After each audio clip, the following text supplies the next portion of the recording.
السلام علیکم. اس ویڈیو میں ہم سورہ ناس شروع کر رہے ہیں. سورہ ناس جو ہے قرآن کی آخری سورت ہے اور اس کا آغاز ہوتا ہے اس آیت سے کل اعوذ برب الناس. آیت کے شروع میں کل ہم پڑھ چکے ہیں، کہہ دے اعوذ میں پناہ مانگتا ہوں، برب یہ بھی ہم پڑھ چکے ہیں، رب سے.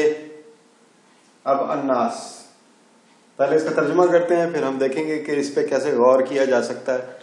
تو میں آپ کو کچھ پوائنٹس بتاؤں گا اور پھر آپ وہاں سے اپنے غور و فکر کا آغاز کریں. کہہ دے میں پناہ مانگتا ہوں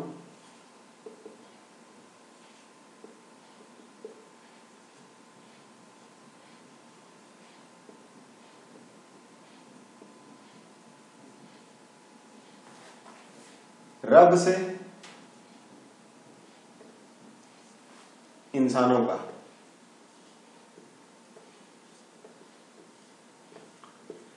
یہ اعوذ کے سلسلے میں آپ کو ایک بڑا انٹرسٹنگ ورڈ بتاؤں گا کہ یہ تعویذ ایک لفظ ہے. تے این واو یہ اور زال. یہ تعویذ جو اکثر استعمال ہوتا ہے ہمارے معاشرے میں، وہ کیا ہے تعویذ؟ تعویذ کا مطلب ہے کہ پناہ میں لینا، پناہ میں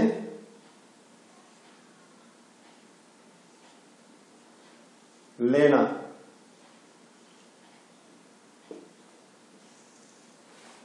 تو یہ جو تعویذ لکھا جاتا ہے وہ اس لیے لکھا جاتا ہے کہ آپ کو کوئی پریشانی ہے، آپ کی کوئی پرابلم ہے، اس پرابلم سے آپ کو پناہ میں لیا جا رہا ہے. جس کے لیے تعویذ لکھا گیا ہے اس کو پناہ میں لیا گیا ہے، اللہ کے کلام کی پناہ میں اس کو رکھا گیا ہے، تو وہ تعویذ ہے. خیر، میں پناہ مانگتا ہوں رب سے جو کہ انسانوں کا رب ہے. ملک، یہ ملک کہتے ہیں، میم لام کے اوپر اگر زبر آ جائے، میم لام زبر کاف، ملک کہتے ہیں فرشتے کو، جس سے ملائکہ بنا. لیکن لام کے نیچے اگر زیر ہو تو ملک. الناس وہی ناس آ گیا. تو ملک جو ہے وہ بادشاہ ہے. یہ جو ہماری ذات ہوتی ہے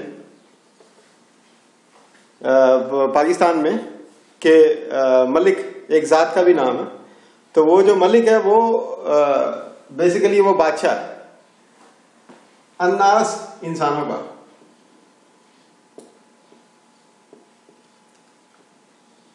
یعنی وہ خود کو ملک کہلوانا پسند کرتے ہیں. تو ملک الناس، اللہ تعالی ملک ہے انسانوں کا. الہ الناس،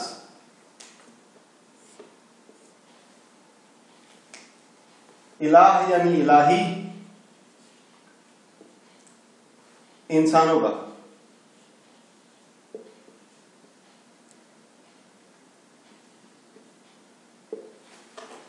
انسانوں کا انسانوں کا رب، انسانوں کا مالک، انسانوں کا الہی. اب ہم اس پہ غور و فکر کرتے ہیں. رب کا لفظ بہت آ چکا ہے اور ہم اس پہ تھوڑی بہت بات بھی کر چکے ہیں. رب کے لیے آپ ایک لفظ ذہن میں رکھ لیں کہ تربیت،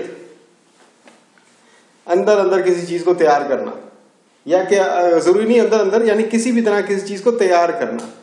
یہ جو سر پہ ہاتھ پھیرتے ہیں اس کو تربیت کہتے ہیں عربی میں. تربیت یعنی کسی کو پچکارنا، اس کے سر پہ ہاتھ پھیرنا. تو اگر آپ نے کسی کی تربیت کی یعنی کہ آپ نے کسی کے سر پہ ہاتھ رکھا. تو رب سے ہی نکلا ہے وہ بھی. تو رب کے بہت سارے معنی ہیں. گھر کو سنبھالنے والے کو بھی رب کہتے ہیں، رب البیت. جو جہاز کو سنبھالتا ہے اس کو ربان کہتے ہیں. اچھا، جو کسی چیز کی شکل کو بدل دے اس کو بھی ہم مرب کہتے ہیں. جیسے یہ جس سے مربع نکلا، جیسے ہم اگر سیب کا مربع ہے تو سیب نظر نہیں آتا اس میں، لیکن وہ سیب سے ہی پیدا ہوتا ہے، تو وہ مربع یعنی وہ شکلیں بدلنے والا، ایک شکل سے دوسری شکل میں ڈھالنے والا، وہ بھی رب ہے. رب کے بہت سارے میننگ ہیں. یہ بہت فصیح لفظ ہے اور بہت پرانا قدیم لفظ ہے. اس کو یہاں تک کہ توریت اور زبور اور انجیل ان میں بھی استعمال کیا گیا ہے. رب کا لفظ قرآن میں بھی استعمال ہوا ہے، وہیں سے عربی میں آیا. عربی میں تو رب کے بہت سارے معنی. تو کل اعوذ برب الفلق کہتے میں پناہ مانگتا ہوں انسانوں کے رب سے. اب سوال یہ پیدا ہوتا ہے کہ یہاں بھی انسان، یہاں بھی انسان، یہاں بھی انسان، یہ انسان اتنا اہم کیوں ہو گیا؟ تو یہاں انسان اتنا اہم کیوں ہو گیا؟ اس کی پہلی جو وجہ ہے، حالانکہ اللہ تعالیٰ رب تو سب کا ہے، اللہ تعالیٰ بادشاہ تو سب کا ہے، اور اللہ تعالیٰ الہی بھی سب کا ہے. تو الہی یعنی معبود، اس پہ ہم مزید بات کریں گے. الہی یعنی معبود. تو اللہ تعالیٰ انسان، رب، بادشاہ اور الہی سب کا ہے، لیکن انسان کو کیوں اسپیسیفائی کیا گیا؟ تو یہاں پر ہمیں دیکھنا پڑے گا کہ اللہ تعالیٰ نے انسان کے بارے میں قرآن میں کیا فرمایا. بہت ساری صفات انسان کی بتائی ہیں، اس میں یہ ایک صفت بتائی ہے، لقد خلقنا الانسان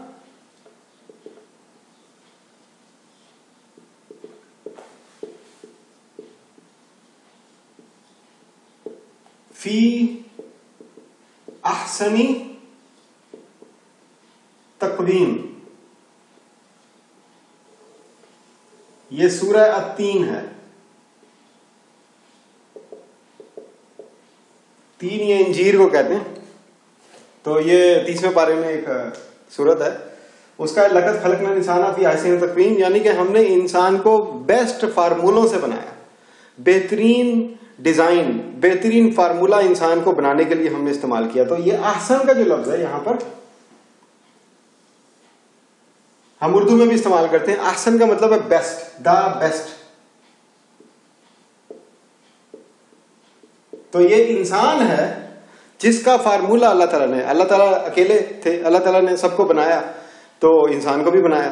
تو سب مخلوقوں کے کوئی نہ کوئی فارمولے تو ہوں گے، کوئی نہ کوئی ڈیزائن تو ہوگا. تو جو انسان کا جو ڈیزائن تھا، جو انسان کا فارمولا تھا، that was the best formula.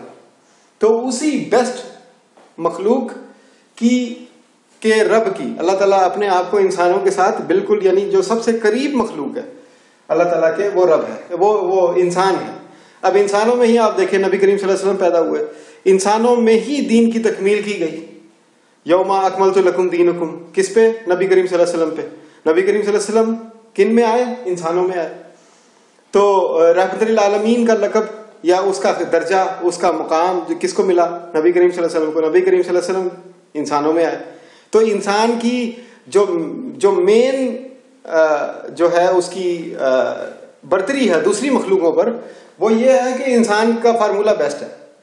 اس کے بعد اس برتری میں مزید اضافہ ہوا جب نبی کریم صلی اللہ علیہ وسلم انسانوں میں آئے.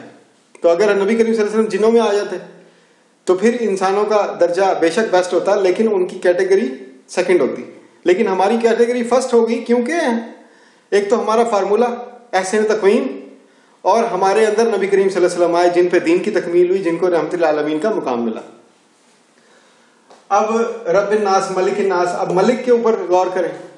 ملک جو ہے وہ بادشاہ کو کہتے ہیں. جو بادشاہی نظام ہوتا ہے اس میں ساری زمین، ساری ملکیت، ہر چیز کی، مثلا یہ جس کمپیوٹر پہ میں یہ ریکارڈ کر رہا ہوں، یہ اس کے پیسے تو میں نے ادا کیے ہیں، لیکن اگر اس ملک کا بادشاہ کہے کہ مجھے یہ لیپ ٹاپ دے دو تو اس کا مطلب ہے میں اس کو انکار نہیں کر سکتا. ایک ایسی شخصیت، ایک ایسی ہستی جس کو انکار نہیں کیا جا سکتا، جس کی ساری ملکیت ہے، جو جب چاہے لے لے، جب چاہے دے دے، جو آپ کو پھلنے پھولنے دے، آپ کو گزارا کرنے دے، آپ کو خوشی منانے دے، آپ کو غم منانے دے، جو آپ کو آپ کے حال پہ چھوڑ دے، اور چاہے تو آپ کو پکڑ بھی لے، چاہے تو آپ کو عطا کر دے، چاہے آپ سے چھین لے. تو وہ ملک ہے، بادشاہ ہے. ذرا بادشاہی نظام کو ذہن میں رکھیں. تو اللہ تعالیٰ کہہ رہا ہے انسانوں کا بادشاہ. تو آپ اس پہ غور کریں، ملک جو ہے بادشاہ ہے. الہ الناس. اب الہی کے لیے یہاں پر آپ کو ایک حوالہ دینا چاہوں گا غور و فکر کے لیے، کہ ایک مضمون پڑھایا جاتا ہے یا فلسفے کا ایک حصہ ہے، وہ اس کو کہتے ہیں الہیات.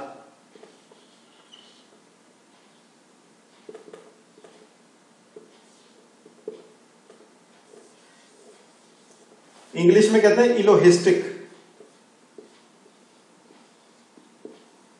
الوہسٹکس، جیسے فزکس ہوتا ہے ویسے الوہسٹکس ہوتا ہے. اس مضمون میں یہ پڑھا جاتا ہے، یہ مطالعہ کیا جاتا ہے کہ زمین کے اوپر معبود کا کانسیپٹ کہاں سے آیا.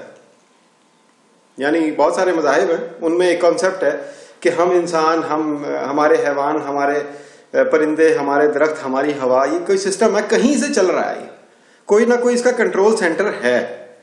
تو وہ کنٹرول سینٹر اور کہیں سے تو یہ بنا ہوگا, کسی نے تو بنایا ہوگا, کیونکہ وہ سامنے تو نہیں ہے, لیکن اس ہستی کے بارے میں ہمیں کچھ نہ کچھ معلومات ضرور ملتی ہیں. ہر مذہب کسی ہستی کی بات کرتا ہے جو کہ نظر نہیں آ رہی, سامنے, آنکھوں کے سامنے نہیں ہے. اور وہ ہستی کون ہے؟ وہ ہستی الہی ہے. زمین سے, زمین کی وہ زمین کا وہ باسی نہیں ہے وہ, لیکن وہ زمین کے اوپر اپنے سارے اختیارات کو استعمال کرتا ہے. وہ زمین کو چلاتا ہے, لیکن وہ زمین کا پابند نہیں ہے. تو زمین سے باہر کی کوئی ہستی ہے جو کہ زمین کو چلا رہی ہے, تو وہ اس ہستی کو الہی کہتے ہیں کہ آؤٹ آف دا ارتھ. یہ زمین ہے جی, یہ زمین, یہ اس کا آربٹ, یہ نظام شمسی, یہ سارا جو سسٹم ہے, اس سسٹم کا وہ قیدی نہیں ہے, اس سسٹم کا وہ قیدی نہیں ہے, لیکن وہ اس سسٹم کو چلا رہا ہے. تو اس سسٹم کو چلانے والا, وہ ہستی, وہ ذات, اس کے بارے میں جو تجسس کیا جاتا ہے, ادھر ادھر سے معلومات اکٹھی کی جاتی ہیں, اس کے مزاج کو سمجھنے کی کوشش کی جاتی ہے, اس کو الہیات کہتے ہیں. تو الہیات میں نارملی کیا کیا جاتا ہے کہ جو مذہب اور لا مذہب دونوں کا مطالعہ کیا جاتا ہے, لا مذہب اور مذہب دونوں کا مطالعہ کیا جاتا ہے, تو پھر الہیات بنتی ہے. اس کے بغیر الہیات نہیں بنتی. تو الہیات, الہ الناس, اللہ کہہ رہا ہے کہ جو الہی کانسیپٹ ہے تمہارا, عبادت کا جو کانسیپٹ ہے, جو مذہب کا کانسیپٹ ہے, اور جو بے مذہبی کا بھی کانسیپٹ ہے, یعنی مذہب بھی اور دہریہ پن بھی, دونوں کا جو انسانوں میں جو مالک ہے, وہ میں اس کی پناہ مانگتا ہوں, الہ الناس. تو یہ یہاں پر ہم ختم کرتے ہیں, باقی آپ غور و فکر کریں, اس سے اگلی آیت کو انشاءاللہ اگلی ویڈیو میں دیکھیں گے. شکریہ.